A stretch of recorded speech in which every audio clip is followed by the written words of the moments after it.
So, for my first refutation, I chose a quote from What Fathers Do Best. The quote was, "Children who grow up in fatherless families are poorer, less healthy, less educated. They die much earlier, commit more crimes, and give birth to more babies out of wedlock." My refutation of that was this. True to the reality that we live in today, this quote from Stephen Rhodes accurately describes the effects that a fatherless adolescence can have on children as they grow older. While some may argue that confounding environmental variables such as the neighborhoods these kids grew up in and their general socioeconomic statuses are to blame, the hard statistics still point to fatherlessness as the cause. For example, a study from the Journal of Family Psychology 7 that controlled for variables like race, financial status, and parental education still concluded that 18 to 22-year-olds who came from disrupted families were twice as likely to have poor parental relations, to develop emotional and behavioral issues, as well as those traits listed in the quote. Therefore, the absence of a father in a child's upbringing can directly lead to these traits becoming prominent as they age. The second refutation comes from Fidelity with a Wandering Eye. The quote is, "It's not men who leave their wives for younger, blonder temptresses.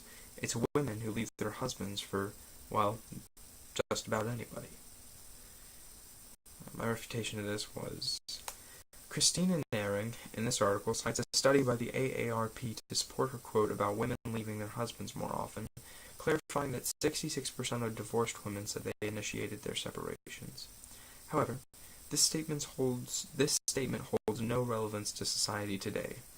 The AARP only gathered information from people 50 or older, so their divorces and the reasons for them no longer hold relevance for this generation.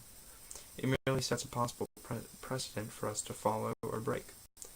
With the passing of time comes change, and data that paints a picture of society in the 80s and 90s cannot be applied to the world as it exists today.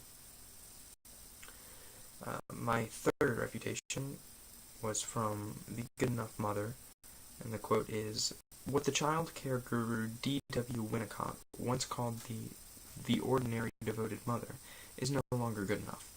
Instead, there is an Obermom who bounces from soccer field to school fair to play date until she falls into bed at the end of the day exhausted, her life somewhere between the Stations of the Cross and a decathlon." My refutation was this. While Anna Quindlen depicts the life of an overly zealous soccer mom fairly well, she cannot concretely assume that this is the case for all modern mothers. Because it sounds like a widely true character trait of mothers these days, this statement displays the fallacy that all moms have adopted this Obermom mentality. She is unable to produce data to support this claim, so one can only assume that she is making generalizations based solely on hearsay and personal experiences. People could very well not expect not much more out of moms nowadays opposed to years ago. Unfortunately, there is no clear way to judge the transformation of social and behavioral norms over time. Finally, my last refutation is about the quote from Get Your Hand Out of My Pocket.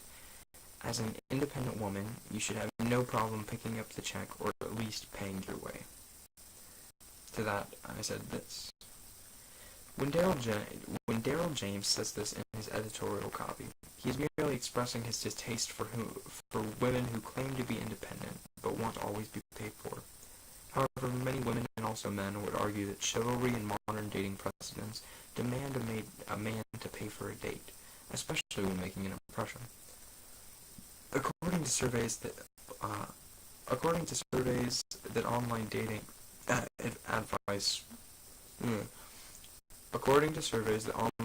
advice websites like How About We conducted, men and women tend to find this common ground. Men should always offer to pay the full check, but if a woman wants to pay part, then he should graciously accept the help.